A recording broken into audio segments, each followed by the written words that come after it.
Hi ಎಲ್ಲರಿಗೂ ನಮಸ್ತೆ. ನಾನು ನಿಮ್ಮ ಆಶಾ ಚಂದ್ರಭಟ್. ಆಶಾ ಸ್ನಳಪಾಕಕ್ಕೆ ನಿಮಗೆಲ್ಲರಿಗೂ ಸ್ವಾಗತ. ಇವತ್ತೆಲ್ಲರಿಗೂ ಕೂಡ ಸ್ವಾತಂತ್ರ್ಯ ದಿನದ ಹಾರ್ದಿಕ ಶುಭಾಶಯಗಳು. ನಾವಿವತ್ತು ಟ್ರೆಡಿಷನಲ್ ಆದಂತಹ ಸಜ್ಜಿಗೆ ರೊಟ್ಟಿಯನ್ನು ಮಾಡಿ ತೋರಿಸ್ತಾ ಇದ್ದೇವೆ.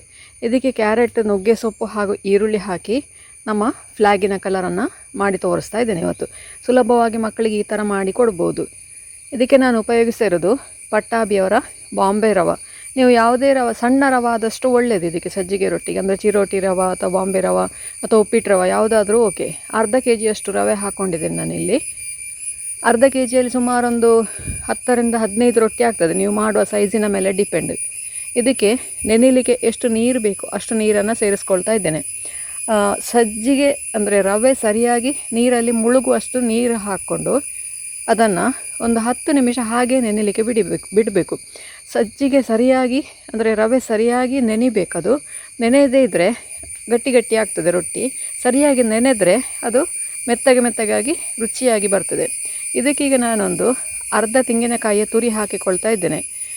10 ನಿಮಿಷ ನೆನೆದಿದೆ. ಇದೀಗ ನೆನೆದ ನಂತರ ನೋಡಿ ಈ ಥರ ಬಂದಿದೆ. ನೀರು ನಾನು ರವೆಯ ಮೇಲೆ ನಿಲ್ಲಿಸಿದ್ದೆ. ನೀರು ಎಳ್ಕೊಂಡು ರವೆ ನೋಡಿ ಸಾಫ್ಟ್ ಆಗಿದೆ. ಈಗ ಇದಕ್ಕೆ ಕರೆಕ್ಟಾಗಿ ಅರ್ಧ ತೆಂಗಿನಕಾಯಿಯ ತುರಿ ಹಾಕ್ಕೊಂಡಿದ್ದೇನೆ ನಾನು.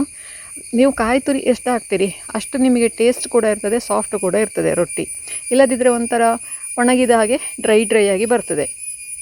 ಇದಕ್ಕೆ ನಾನು 1 ಕಪ್ಪಷ್ಟು ನುಗ್ಗೆ ಸೊಪ್ಪನ್ನು ಸಣ್ಣದಾಗಿ ಹೆಚ್ಚಿಟ್ಕೊಂಡಿದ್ದೇನೆ. 2 ದೊಡ್ಡ ಈರುಳ್ಳಿಯನ್ನು ಕಟ್ ಮಾಡಿ ಇಟ್ಕೊಂಡಿದ್ದೇನೆ. ಹಾಗೆ ಕ್ಯಾರೆಟನ್ನು ಹಾಕಿಕೊಳ್ತಾ ಇದ್ದೇನೆ.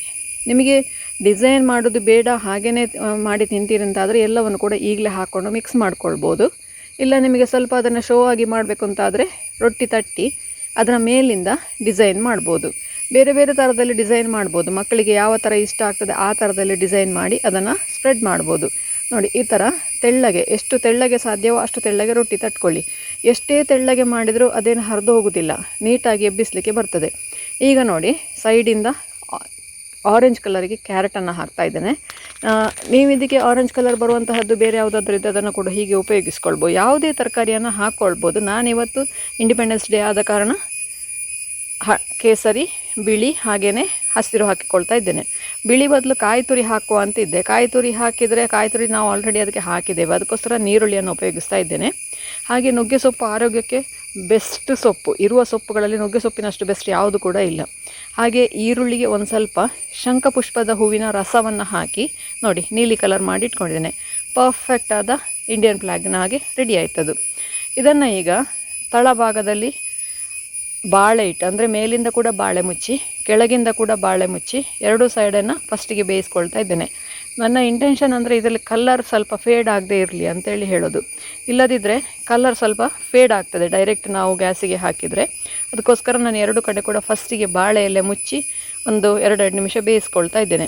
ಈಗ ನೋಡಿ ಒಂದು ಸೈಡ್ ಬೆಂದಿದೆ, ಬಾಳೆ ಎಲೆ ತೆಗೆದುಕೊಂಡಿದ್ದೇನೆ. ಮೇಲಿಂದ ತುಪ್ಪ ಹಾಕ್ಕೊಂಡು ಈಗ ತಿರುಗಿಸಿ ಹಾಕಿ 2 ಕಡೆಯನ್ನು ಕೂಡ ಚೆನ್ನಾಗಿ ಬೇಯಿಸಿಕೊಳ್ಳುವ. ಒಂದು ಸೈಡ್ ಈಗ ಅರ್ಧ ಬೆಂದಿದೆ, ಇದು ಇನ್ನೂ ಪೂರ್ತಿ ಬೆಂದಿಲ್ಲ. ಈಗ ನೋಡಿ ತಿರುಗಿಸಿ ಹಾಕಿಬಿಟ್ಟು ಅದನ್ನು ಇನ್ನೊಂದು ಸೈಡನ್ನು ಬೇಯಿಸ್ಕೊಳ್ತಾ ಇದ್ದೇನೆ. ಈಗ ನೋಡಿ ನಿಧಾನವಾಗಿ ಬಾಳೆ ಎಲೆಯನ್ನು ಎಬ್ಬಿಸಿ ನೋಡಿ ಎಷ್ಟು ಚಂದ ಕಲರ್ ಉಳೀತು ಅಂತೇಳಿ. ಗ್ರೀನ್ ಕಲರ್ ನೋಡಿ ಅದು ಫೇಡ್ ಆಗಲಿಲ್ಲ. ಆರೆಂಜ್ ಕಲರ್ ಕೂಡ ಹಾಗೆ, ಫ್ಲೇವರ್ ಕೂಡ ಉಳೀತದೆ, ಕಲರ್ ಕೂಡ ಉಳೀತದೆ. ಒಂದು ಸೈಡು ಸರಿಯಾಗಿ ಬೆಂದ ನಂತರ ಪುನಃ ತಿರುಗಿಸಿ ಈ ಕಡೆಯನ್ನು ಕೂಡ ಬೇಯಿಸಿಕೊಳ್ಳಿ. ನೀವು ಫಸ್ಟಿಗೆ ಅದು ಬಾಳೆ ಎಲೆಯಲ್ಲಿ ಬೇಯಿಸಿದ ಕಾರಣ ಅದರ ರುಚಿ ಕೂಡ ನಿಮಗೆ ಕರೆಕ್ಟಾಗಿ ಕ್ಯಾರೆಟ್ನ ರುಚಿ, ಈರುಳ್ಳಿ ರುಚಿ ಹಾಗೆಯೇ ನುಗ್ಗೆ ಸೊಪ್ಪಿನ ರುಚಿ ಅಷ್ಟು ಕ್ಲೀನಾಗಿ ಸಿಗ್ತದೆ. ನೀವೊಂದು ಸತಿ ಈ ಥರ ಖಂಡಿತ ಟ್ರೈ ಮಾಡಿ ನೋಡಿ. ಇದು ನಮ್ಮ ಟ್ರೆಡಿಷನಲ್ ಮಂಗಳೂರಿನ ಸಜ್ಜಿಗೆ ರೊಟ್ಟಿ. ನಾವು ಎಲ್ಲವನ್ನು ಕೂಡ ಮಿಕ್ಸ್ ಮಾಡಿ ಮಾಡ್ತೇವೆ ಇದರಲ್ಲಿ. ಮತ್ತು ತರಕಾರಿಗಳನ್ನು ಆಪ್ಷನಲ್ಲಿ ಹಾಕ್ಬೋದು. ಎಲ್ಲರೂ ಕೂಡ ಹಾಕೋದಿಲ್ಲ, ಕಾಯಿ ತುರಿ ಮತ್ತು ಉಪ್ಪು ಮಾತ್ರ ಹಾಕಿ ಕೂಡ ಮಾಡ್ತಾರೆ. ನಾನಿದೊಂದು ಎಕ್ಸ್ಟ್ರಾ ಆಪ್ಷನ್ ಆಗಿ ಇಟ್ಕೊಂಡದ್ದು. ನೀವು ಕೂಡ ಒಮ್ಮೆ ಖಂಡಿತ ಟ್ರೈ ಮಾಡಿ ನೋಡಿ ಹೇಗಾಯಿತು ಅಂತೇಳಿ ಕಮೆಂಟ್ ಮೂಲಕ ನನಗೆ ತಿಳಿಸಿ. ಲೈಕ್ ಕೊಟ್ಟು ಶೇರ್ ಮಾಡಿ. ನೀವಿನ್ನೂ ನಮ್ಮ ಚಾನಲನ್ನು ಸಬ್ಸ್ಕ್ರೈಬ್ ಮಾಡ್ಕೊಳ್ಳಿಲ್ಲ, ಸಬ್ಸ್ಕ್ರೈಬ್ ಮಾಡಿಕೊಂಡು ಪಕ್ಕದಲ್ಲೇ ಇರುವ ಬೆಲ್ ಐಕಾನನ್ನು ಒತ್ತಿ ನಮ್ಮನ್ನು ಸಪೋರ್ಟ್ ಮಾಡಿ. ಮುಂದಿನ ವಿಡಿಯೋದಲ್ಲಿ ಇನ್ನೊಂದು ಹೊಸ ಅಡುಗೆಯೊಂದಿಗೆ, ಇನ್ನೊಂದು ಹೊಸ ರೆಸಿಪಿಯೊಂದಿಗೆ ಪುನಃ ನಿಮ್ಮನ್ನು ಭೇಟಿಯಾಗ್ತೇನೆ. ಧನ್ಯವಾದಗಳು.